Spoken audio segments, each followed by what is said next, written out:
Good morning, everyone, and welcome to Allianz third quarter results web audio conference.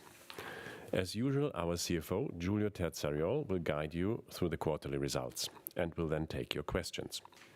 I hereby hand over to Giulio, please.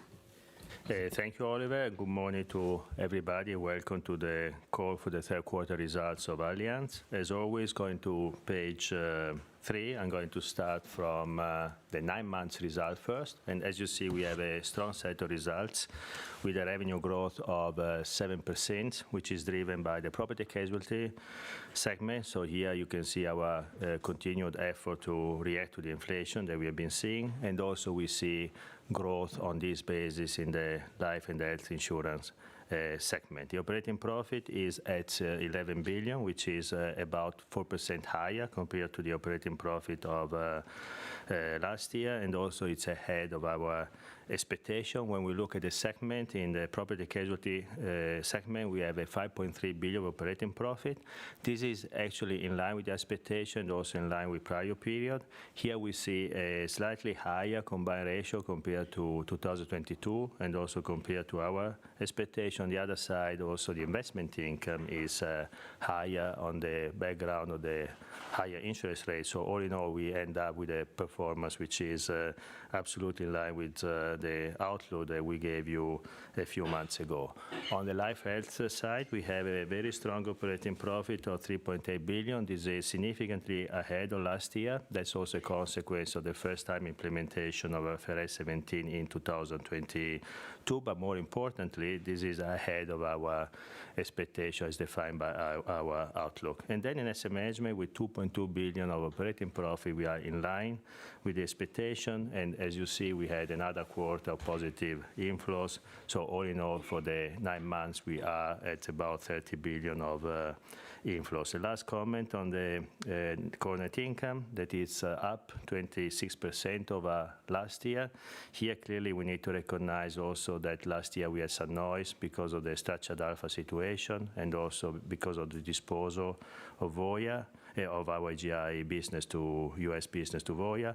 If you adjust the number for all these special effects, you get to a growth in core income of about 4%, exactly in line with the growth in operating profit. So all in all, very strong performance across the segment.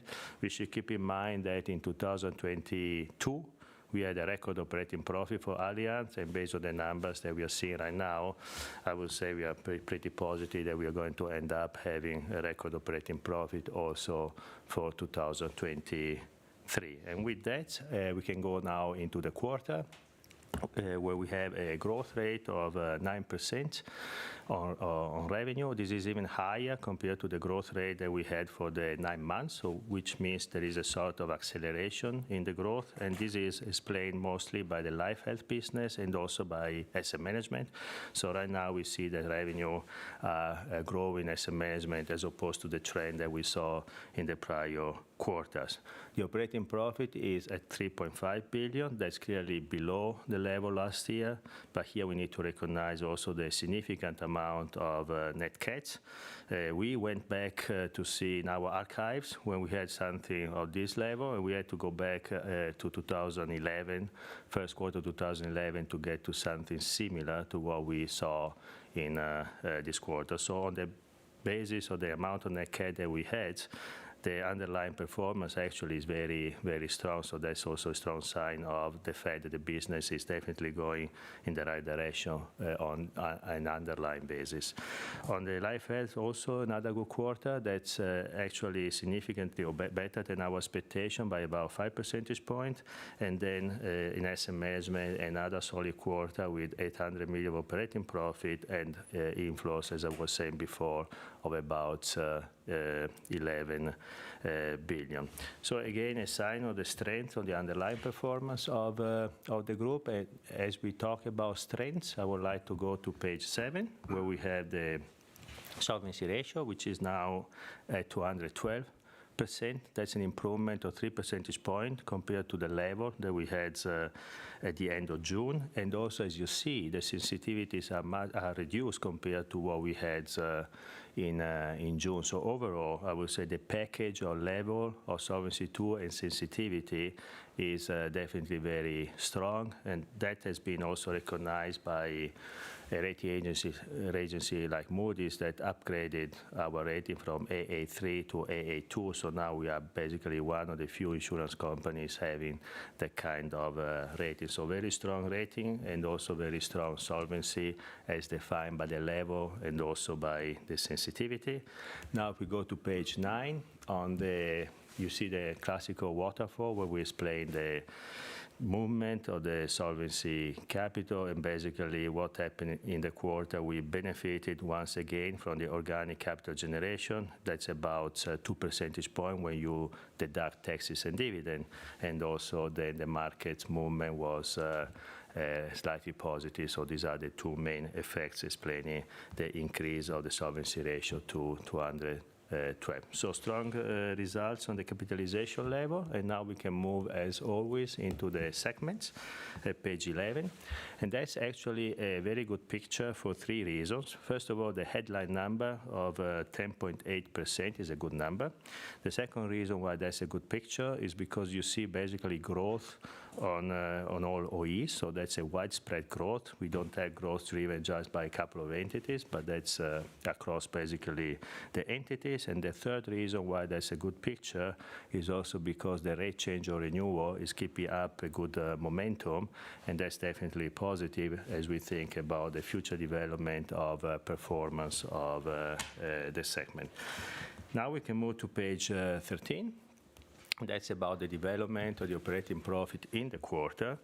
Clearly here, because of the significant amount of net cat, we see a reduction of the operating profit by about 500 million, and that's driven by the combined ratio increase of about 4 percentage points. If you look at the details, you can see that the net cat swing was more than 5 percentage points, which means actually when you look at the underlying performance has improved by about 1.6 percentage points, which translates in euro amount is about 300 million of improvement in underlying performance compared to the third quarter of 2022. So from that point of view, strong movement, positive movement on underlying performance offset by high net cat. If I do a normalization of our combined ratio, even assuming a net cat load, which is a little bit higher compared to the 2.5% that we usually assume, I get easily to a normalization of 93%, which is exactly in line with the target that we gave ourselves for 2023. So from that point of view, as said again, underlying performance is proceeding as expected, which is a good result considering the inflation environment in which we are currently in. And now we can move to page 15, where we show the operating profit by entities. Overall, clearly what is eye-catching here is the combined ratio, for example, in Germany, with 104%. Here, clearly, we had a significant amount of net cat. If you adjust for the net cat amount, actually, the level of combined ratio is pretty much in line with the expectation, 90%. You see the same in Italy, where we had 98% of combined ratio. That's because of net cat and also weather-related losses. Also in this case, if you normalize the numbers, you get back to the classical level of performance that you used to see in Italy. And then I would say the rest of the OEs are really delivering good performance. So from that point of view, you see a lot of nice combined ratio. Also, let me say United Kingdom, 96.6 in this environment is definitely a good starting point, and we expect to get better from there. Spain, and 95 is also a very good number, also compared to what is happening in the market. And then you have some companies performing very nicely, like Australia, Allianz Trade, and then AGCS again at a combined ratio of about 90%. So this is becoming basically the baseline performance for AGCS. It's not just a quarter, but that's the current expectation of performance for AGCS. So a strong picture and a strong portfolio, which is very important. And now we can move to page 17, where we see also that the investment result is up significantly by about 20%.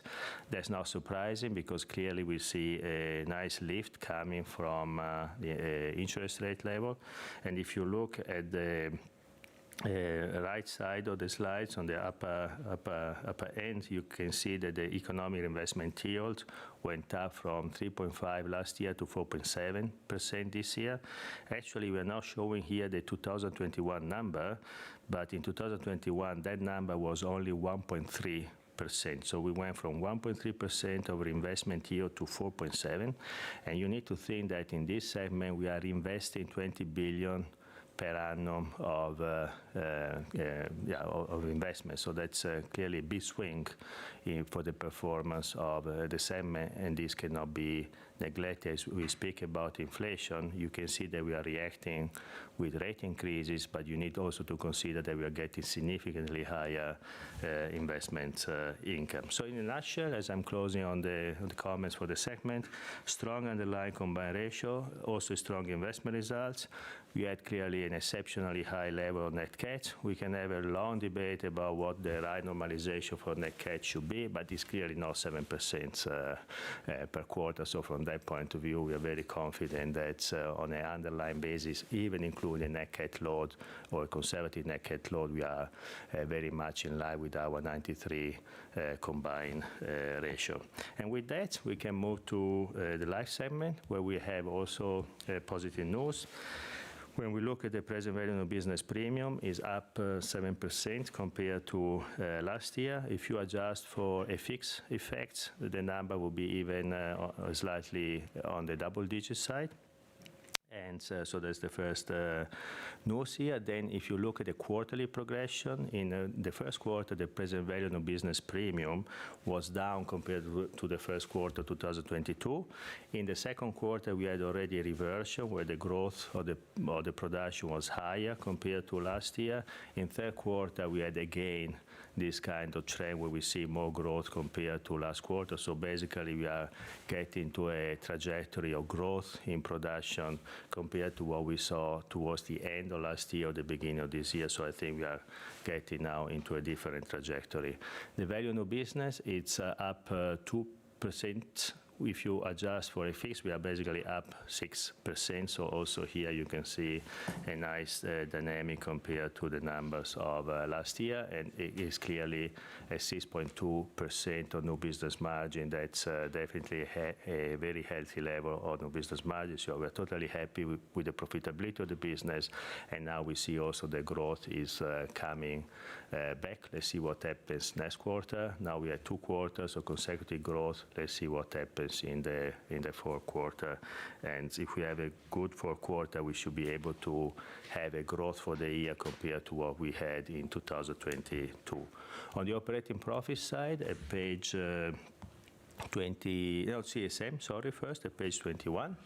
The CSM, just for, is making sure that we are all on the same page. That's a sort of present value of future profit. When you look at the CSM gross, which means is before accounting for reinsurance, and that's also before accounting for the non-attributable cost, you can see that the CSM gross is going down, but that's due to a sort of reclassification between CSM gross and net. So when you look at the net, which is actually what counts from a economic point of view, from a shareholder point of view, the CSM net is actually slightly up compared to the level that we had in June. So that's the first one. So CSM is stable, slightly up.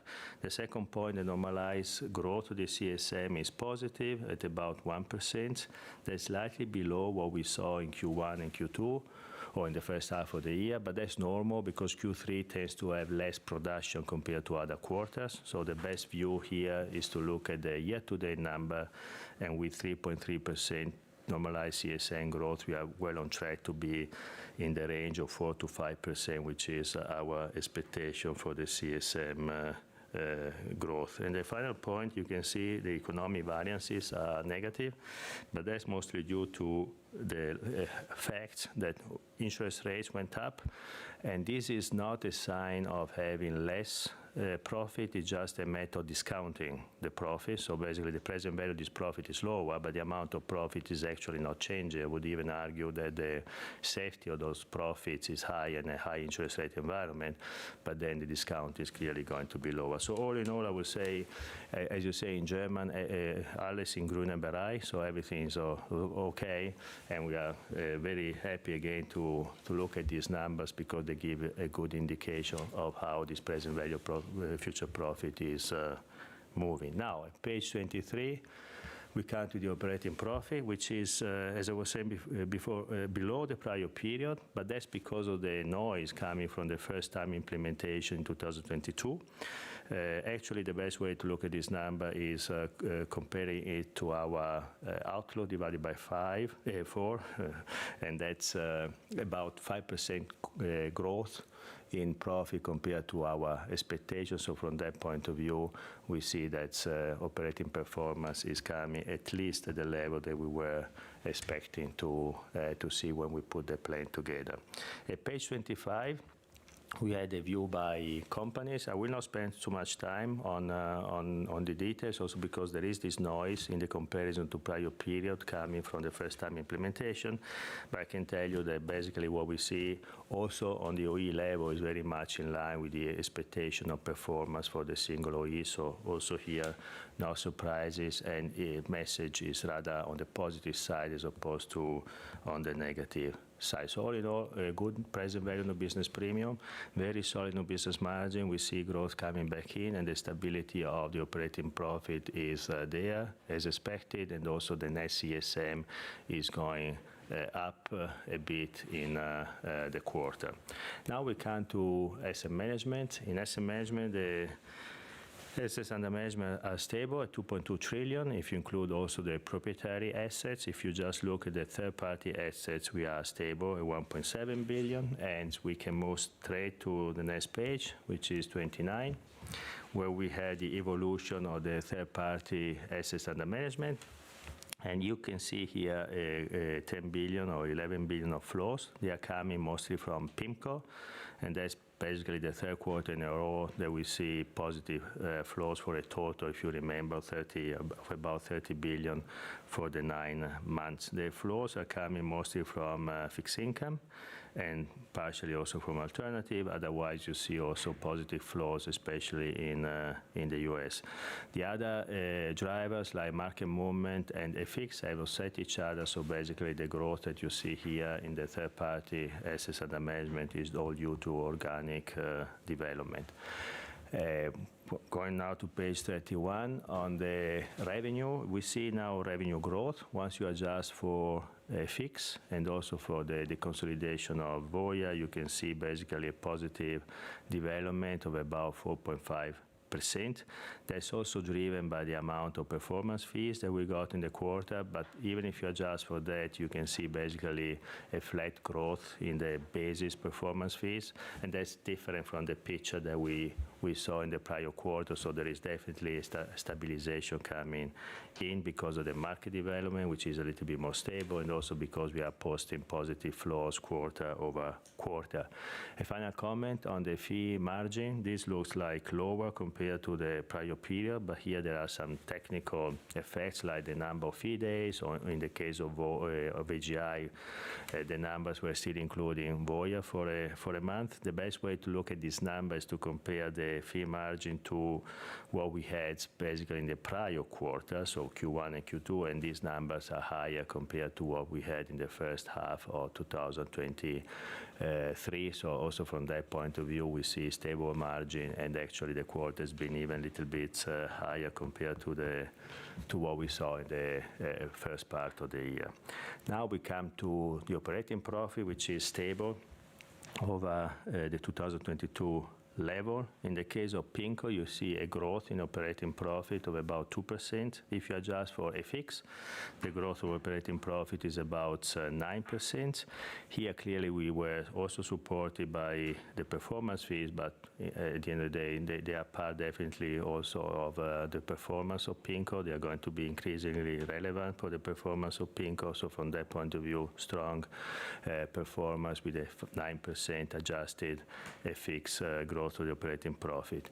In the case of AGI, we see a reduction in the operating profit. That's anyway in line with our expectation. And I will say what is positive for AGI is the cost-income ratio, which is at 66%. We like the expense ratio of AGI to be below 67. We think that's an okay level, and we like the cost-income ratio of AGI to be potentially 65. That would be a good level. With 66, they are very close, so we are already anyway in an area where we feel that the efficiency is already at a good level, but clearly moving to 65 seems to be very much at hand, and we are very confident that we can get there in the following years. So from that point of view, we see stability coming through the asset management segment or after a very challenging 2022, and we see positive flows at least until the Q3, and now we are still confident that we are going to see a good trajectory for our asset managers. Clearly, there could be some volatility in the quarters ahead, but fundamentally, the businesses are positioned for growth as the interest rate environment is stabilizing. Now let's move to page 37, which is the 35. That's corporate. On this one is enough to say that results are better than our expectation.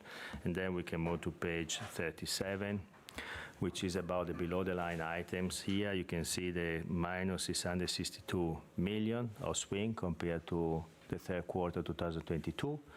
But that has primarily to do with the fact that in 2022 we had a big gain out of the disposal of AGI US to Voya. So if you adjust for that, actually the swing would be much less.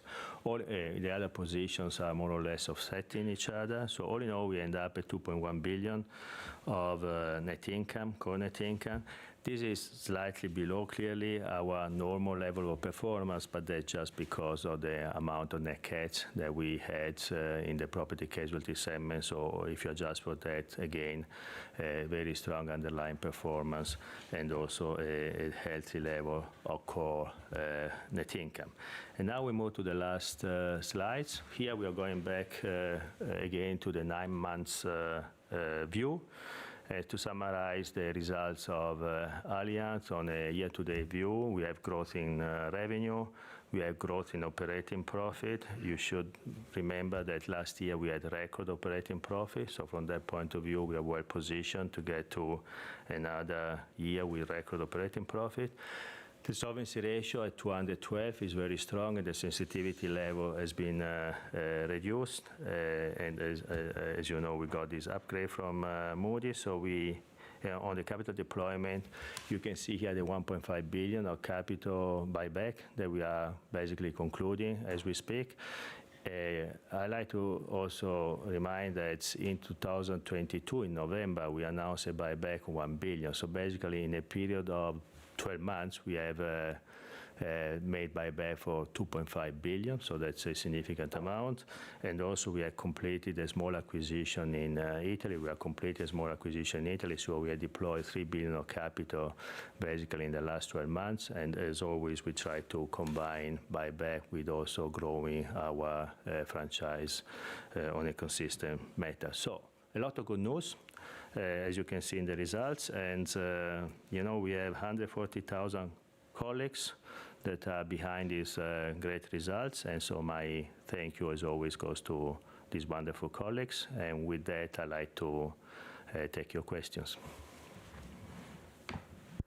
Thank you, Giulio. Before we start with the Q&A, if you want to ask a question and you join via web audio call, please press talk request. If you join via telephone, please press *5 to raise your hand and to signal that you want to ask a question. So our first question today comes from Michael Flämig from Börsenzeitung. Michael, your line should be open now. Good morning, Mr. Terzariol, Mr. Klotz. I have 3 questions, please. Mr. Terzariol, you said we could have a long conversation about the right level of normal net cat. The number in the first 9 months is even higher than the 2.5%. So what is the right level in the future? The second one, to the operating profit target, what do you think will you land in the upper end of this target range or on the in the upper half? And the third one, you made a cost correction in Life Germany. Could you explain this effect, please? Thanks. No, thank you. So maybe let's start from the last one on the cost correction. That's a sort of reclassification at the end of the day. That's the way I would explain it. So in the new accounting, you need to determine to split the cost between attributable cost, which are costs that are attributed to the product, if you want, and overheads, non-attributable cost. And basically, this allocation has been changed. Should have been different from the very beginning. So this causes just a reclassification. There is no impact on two things. First of all, there is no impact on the CSM net, which is the real economic view, but there is also no impact on policyholder because there's just a split that is done for IFRS purposes, but from a local accounting, from a policyholder point of view, in reality, all cost counts. So that's you can look at that as a correction of a right allocation of expenses between two different buckets. That's how we would define it, and without economic consequences for any stakeholder. So that's on the cost correction reclassification for Allianz Leben. On the amount of net cats, okay, so you know, that's how much should be the load. I can just tell you that's always a little bit of a art as opposed to be a science, although we have a lot of scientists, obviously, in Allianz, and we are not far away from Munich Re, so we can also talk to them. But eventually, nobody really has a crystal ball to say what the net cat load is. You are right, the net cat load is this for the 9 months higher compared to the 2.5. Also, if you check last year, and if you check 2021, you end up usually about a 3% net cat load. So that could be a suggestion, that could be a level to consider. Indeed, when I was mentioning the normalization before, that I was doing, where we get back to 93, I was using 3% as a load for net cat. So that could be a good way to look at that. And assuming this 3% level, we are basically, as we speak, already at about 93. You should also keep in mind that in the last year we went up with the net cat load, so we've been reacting always to the experience that we were seeing, and most likely we are going to again react to this, to what we are observing right now. We are not speaking anyway of percentage points. We are speaking, if you want, of basis points. So you need to put things into context. So having 3% instead of 2.5 is not going to derail the strategic plan or the performance of Allianz. So that's all very, very manageable. Your last question about the outlook, I would say we are pretty positive that we're going to end up in the upper half. The only point is we see some net cat activities, and so we want to be cautious because we don't want to send a signal that we might end up significantly in the upper half, where we might end up more moderately in the upper half. So that's the only reason why we decided to be on the cautious side. But mathematically speaking, it's very hard to imagine that we are not going to be in the upper half. We just need 3.2 billion of operating profit. Mathematically, we are already at 14.2. So it's just a matter of signaling that due to the net cats elements, you know, we are going to be in the upper half, but at what level is something that we need to see. That's okay? Okay, great. Thank you very much. Welcome. Thank you, Michael. Our next question comes from Ben Dyson from S&P Global. Ben, your line is open.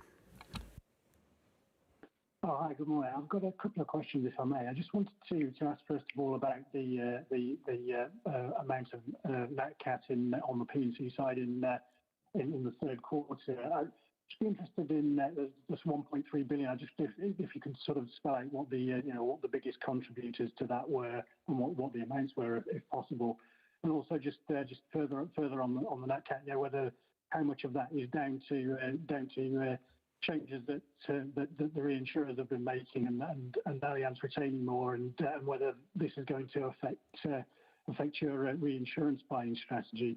And the second question I had was really around fixed index annuities in the US, because the US Department of Labor is proposing changes to the definition of investment advice fiduciary, and they're particularly concerned there, I think, about advice given in the fixed index annuity market, where I think Allianz is a market leader. So I was just interested if you had any comments on what you think about the Department of Labour's proposals there, and whether those proposals, if enacted, would have any impact on Allianz's sales in fixed income annuities in the US.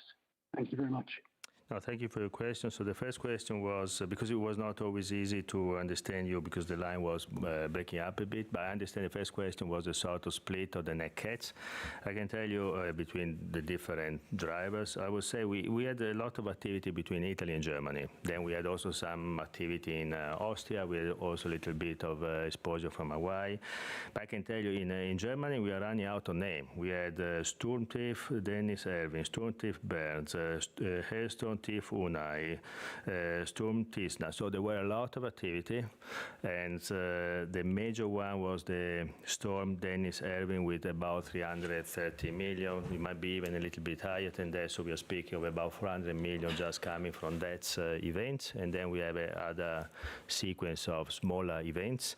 And then Italy was also contributing, when you put all together, to about 400 million. So what happened this quarter was a little bit different. You don't have maybe the major super net cat, but we had a frequency of a lot of net cat, and some net cat were mid-size. So, but if you ask me, the biggest event that we had was on August 24th, and that's called Dennis Erwin. Here you need to think about 400 million of impact coming from that, and then consider a lot of hailstorms in Italy, in Germany, or smaller events. So the issue was more the frequency as opposed to be the severity of one or two single events.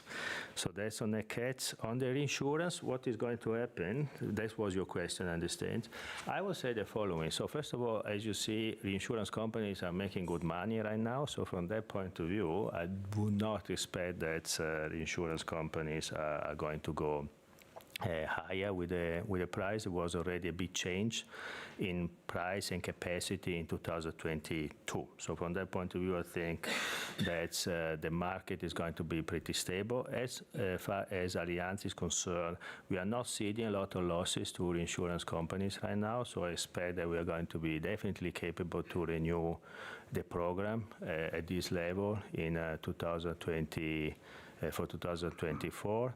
And then also I would say, always consider that assuming the price environment gets more complicated, we are a well-diversified business, both in P&C, where clearly we could also potentially retain in reality more risk, and then we have also diversification with life and asset management, and there is no correlation between net cats and life and asset management. So from that point of view, we can, if the price for ceding risk is getting too high, we have always the option to retain the risk and make some money in house. So from that point of view, we are very confident about our position as we go into the negotiation. And then one thing, yes, it's possible that we need to think differently about net cat, and that's also what we do, but the reference point is not the 7 percentage point of the quarter. It's more about thinking about the 3 percentage point here today. So we need to put things into context. Again, we are not speaking of percentage points. Eventually we're going to be speaking about let's say basis points. And DOJ. So DOJ, yeah. Yeah, no. Oh, sorry, the Department of Labor, sorry. Yeah, Department of Labor, I was in Allianz Life, back in the days. And when I was in Allianz Life, that was before 2016, we had similar conversation about the Department of Labor and what the implication for fiduciary duty, all these kind of things are. So from that point of view, it's not necessarily a new conversation. Let's start from there. So it's something that the organization knows. It's also something where, as an organization, we have always been preparing, because at the end of the day, we put suitability front and center of the way we run business. There was always a big important topic for Allianz, and so from that point of view, we think our market practices or sales practices are definitely of high quality. So if something is changing, happening, I see this not as necessarily modifying the way we do things, but this creates more bureaucracy, sometimes more cost. So I would say that was the concern at the time. When I was in Allianz Life, the concern was not that fixed index annuity are now going to be on the shelf of our distributors, because fixed index annuity are definitely fulfilling a purpose that the customer needs. The concern was more about the amount of additional cost that you might have in order to ensure this kind of compliance and suitability according to some specific regulatory standards. But from a practice point of view, I would say that this is something which is clearly already very high on our agenda. We sell fixed index annuity only to customers that are for them is that the product is suitable, and also clearly we make sure that our distribution has the right qualification training. Okay, thank you very much. Welcome. Thank you, Ben. Our next question comes from Herbert Fromme from Süddeutsche Zeitung Versicherungsmonitor. Herbert, your line is open.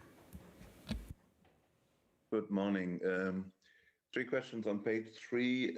When you break down the combined ratio for property casualty, you say that it has worsened by 0.5 percentage points, but that Nat Cat was less of an impact than the year before, and most of the impact came from less reserve releases.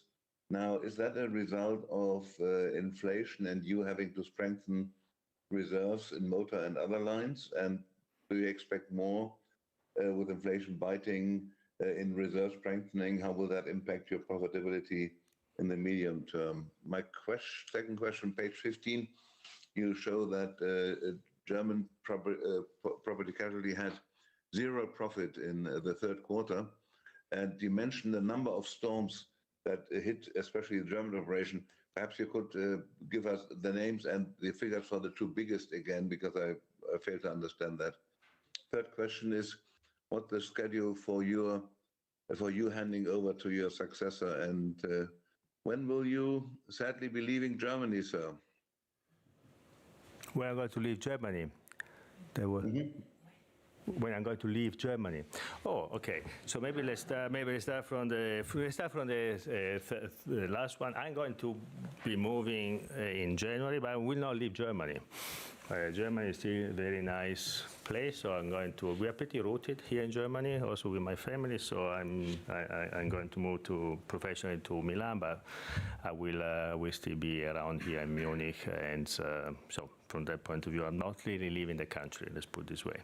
On the other one, I would say it's on the and for my successor, but the way she's here right now, you're going to hear from her at the end of the conference, and then clearly we are working very closely together, and she's going then to be the CFO starting January 1st. I would say she's already the CFO now, so I'm reporting to her as we speak. I'm just kidding. On the natural catastrophe, I would say the first one was Dennis Erwin, and the second one, which was, I would say, about 400 million of impacts, and the second one is Bernd, and this Bernd had an impact of about 100 million plus. So these are the major two. Dennis, 300 million? Yeah, it's almost 400. 400. Yeah. And the second, the name of the storm was Bernd? Bernd, yes. Bernd, yeah, okay. Yeah. And that's 100 million. And one was on the 24th of August, and the other one was on the 13th of August. Yeah. And that was 100 million net? Yeah, when you 100, if you want to be precise, 109. Yeah. Thank you. Yeah. And then you had a question about the combined ratio for the 9 months. I would say, when you look at the 93.5 combined ratio, it's pretty much in line actually with our expectation, just because you were comparing to the prior period. But I like always to compare to expectation. So the 93.5, it's basically very close to 93. Now, our expectation of 93 are set on a net cat load of 2.5. So if I go basically for the 93.5 and adjust for the 2.5 net cat load, that would bring me basically below the 93%. If I use the 3.1 and the versus a 3%, then I get it to 93.4. The expense ratio is a little bit more elevated compared to our expectations. So from that point of view, we are going to be back to a level which is very close to the 93, as I was saying before. From a runoff, you can see that we have less runoff compared to prior period. I think that makes absolutely sense. In a situation where you have more inflation, you're going also to release a little bit less runoff. But the good news is you still see anyway that despite the high inflation, we had the capability to release positive runoff. This tells you something about the level of conservatism which is in our reserves. That's okay. And the 9-month figures for 22 have been adjusted to IFRS 17? Yes, absolutely. That's all on the same basis. Absolutely, yes. Okay. Yeah. Yep. Welcome. Thank you. And good luck. Yeah, thank you. Thank you, Herbert. Our next question comes from Steffen Weyer from DPA AFX. Steffen, your line is open. Good morning. Nearly noon. Mr. Terzariol, just some question because I'm too slow for you or you too fast for me today. Perhaps just a colleague asked about the profit guidance, I guess. And did you say the upper end of the profit guidance is possible or might be reached? I remember in August you said it will be probably in the upper half. Just to be precise, what is your expectation now? Then on the P&C business, the price increase in Q3 was a bit more than 5%. In Q2, we had a bit more than plus 7%. So why is the price increases shrinking? Is this in some markets or is it in your whole book? And concerning the losses, the net cat losses, compared third quarter 2023 to third quarter 2021, when the flood catastrophe in Germany happened, the net cat losses are now twice as high. Did you retain more risks in your own books, or are the whole losses so much higher? And what do you think now? You said something about this, to buy more reinsurance cover or let it be like it is at the moment? No, thank you. No, thank you for your question. So the first point on the outlook, no, we are going to, and we are very confident, I suppose we are positive, we're going to end up about the midpoint. So it's, but we, about the midpoint, then you might have at the end of the upper half or in the middle of the upper half. So I will not set the expectation that we're going to be at the upper ends of the upper half, but we're going to be most likely in the upper half. So basically about the midpoint. So that seems to be at this point in time, very, very, very likely. But yeah, we see some net cats. That's the reason why we don't want to set the expectation that we might end up at the upper ends of the range, but definitely we should be about the midpoint in the upper half. So that's on that question. Then the other question was on the rate change or renewal. Actually, yes, you are correct. If you look at the 6 months figures, the rate change or renewal were slightly higher compared to the 9 months.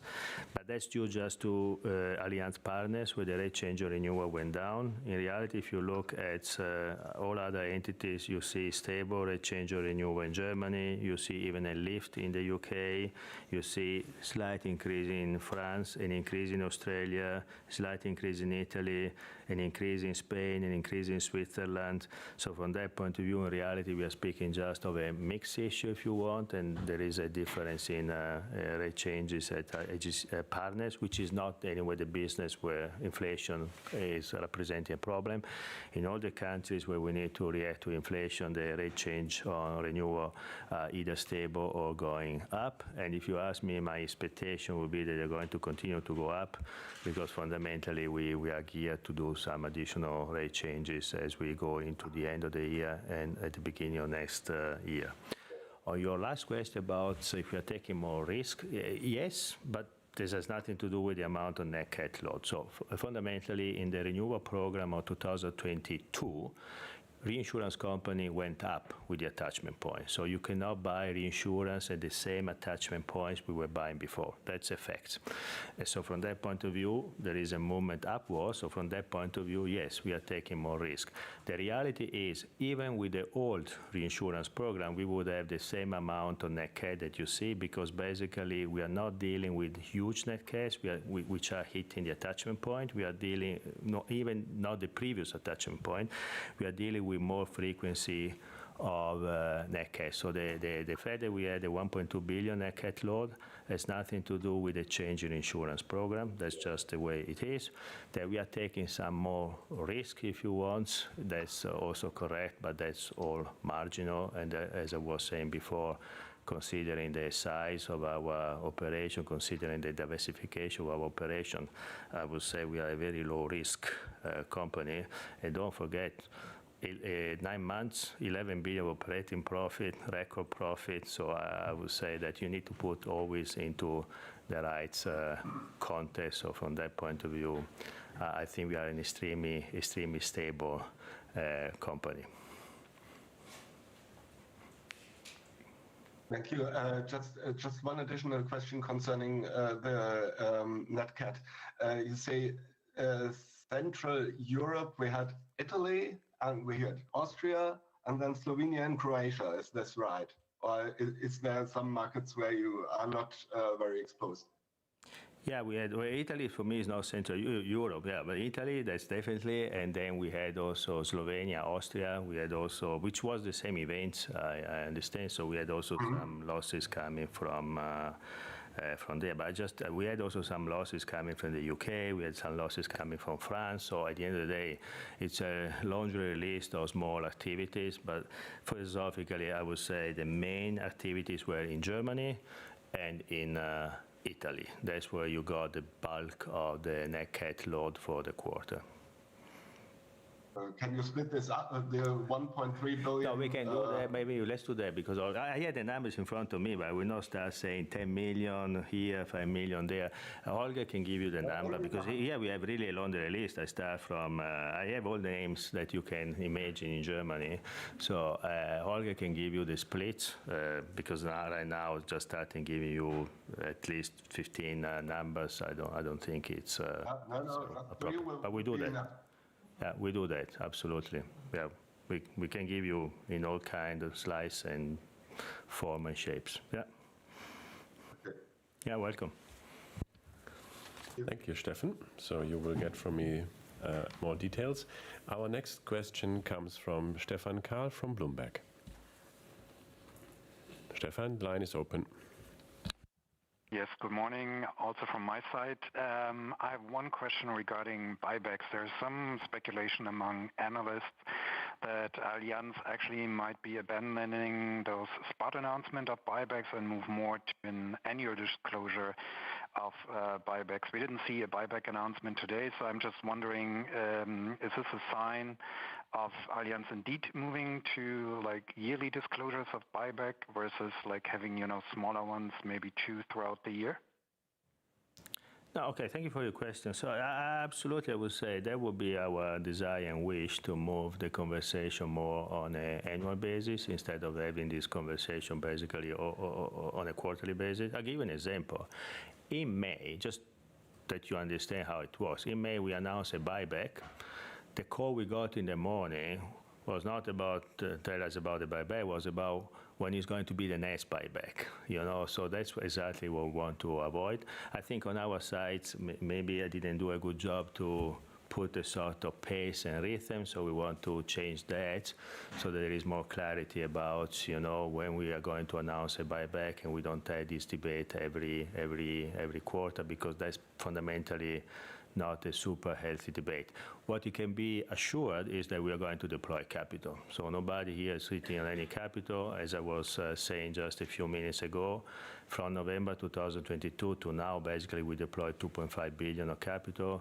We have done also some small acquisition. We have also done some disposal here and there, very minor ones. So we are constantly moving the portfolio, and we will continue clearly with a healthy policy of buyback and also invest in our business.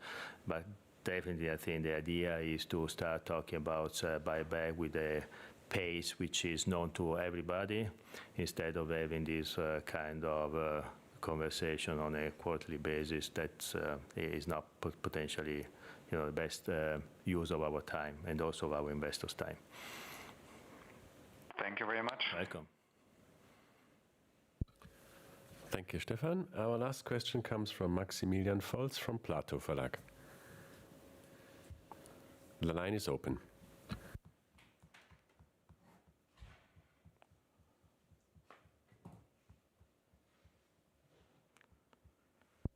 We seem to have technical problems. Maximilian, can you solve these problems? If not, then please send me your question, and we will make sure that Giulio will then answer them by email to you.